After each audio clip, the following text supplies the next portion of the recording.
A Memórias Masculinas funciona como um serviço de acolhimento para os homens vítimas de violência. Ela nasceu em 2020, com a ideia de que não haviam serviços especializados de psicologia no Brasil que atendesse de forma gratuita homens que foram vítimas de violência sexual.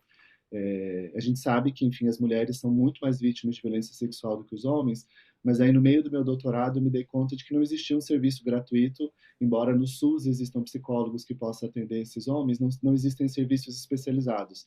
Então, junto com um grupo de amigos, nós criamos a Memórias Masculinas para atender de forma gratuita homens que tenham sido vítimas de violência sexual em algum momento da vida.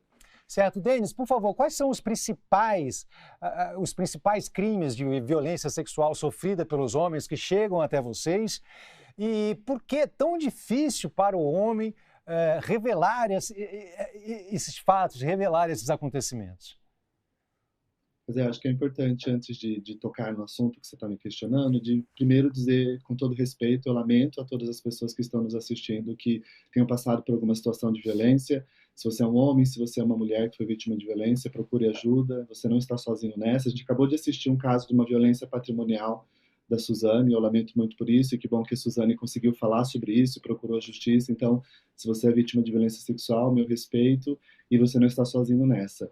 Em relação ao que procura, os homens que procuram a gente na Memórias Masculinas, tem homens de todas as idades, a partir de 18 anos, mas majoritariamente homens que estão na casa dos 18 aos 35, 40 anos. A gente atende mais homossexuais do que heterossexuais, e uma pesquisa realizada também com os dados da Pesquisa Nacional de Saúde, a gente identificou que no Brasil os homens homossexuais têm mais chances de sofrer violência sexual do que os homens heterossexuais. Mas, de fato, qualquer homem e qualquer criança pode ser vítima de violência sexual.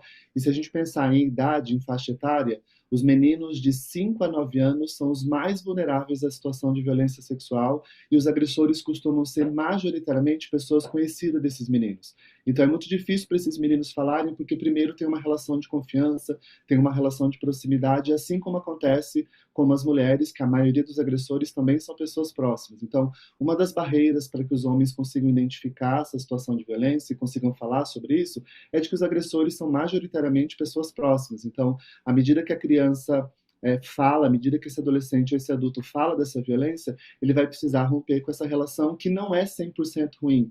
Os agressores sexuais, a gente tem uma imagem de que os agressores sexuais são 100% do tempo ruins. E, na verdade, não. São pessoas que circulam na sociedade, mas em que situações muito pontuais eles aproveitam da vulnerabilidade das vítimas e cometem os crimes. E aí, com isso, eu não estou dizendo para a gente ter pena deles em hipótese nenhuma, mas a vítima tem sentimentos muito confusos em relação ao agressor. Então, ser vítima de violência sexual de uma pessoa muito próxima produz uma confusão. E além desse agressor ser uma pessoa próxima, em 90% dos casos, esses agressores são homens. Então, como é para um menino que não é homossexual falar dessa experiência de violência e assumir publicamente, né, e assumir de alguma maneira que passou, que sofreu, que viveu uma experiência homossexual sem ele ser homossexual? E a gente sabe todos os tabus que tem em relação à homossexualidade. Então, tem uma confusão em relação a quem é esse agressor, tem uma dificuldade de pensar na sua própria orientação sexual, e tem um tabu muito grande, que obviamente os homens são ensinados a crescer sabendo se defender, serem fortes, serem capazes, e a violência sexual é a concretização de que aquele rapaz, aquele menino, não foi capaz de se defender, e não que ele tivesse que se defender, né? O agressor que não tinha o direito de cometer o ato de violência. Então, esses são dos elementos que fazem com que a violência sexual contra os meninos seja um problema provavelmente ainda maior, mas subnotificado.